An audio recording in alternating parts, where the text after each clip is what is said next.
Posting a Facebook page using Payoneer requires a workaround, since Payoneer is not directly listed as a payment method on Facebook. However, you can link Payoneer to a bank or card and use it to pay for ads. Follow these steps. Ensure Payoneer is set up. Log into your Payoneer account and ensure that you have enough funds. Also, link Payoneer to your bank account or request a Payoneer prepaid MasterCard.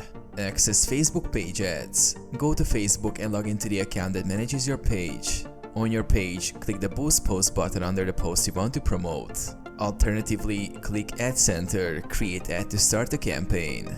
Select your campaign settings. Choose your audience, budget, and campaign duration based on your goals. Add a payment method.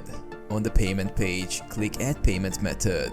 If you have a Payoneer prepaid card, enter the card details here. Alternatively, you can use the card from your linked bank account. Complete the payment. Review your ad and confirm the payment using the Payoneer linked card.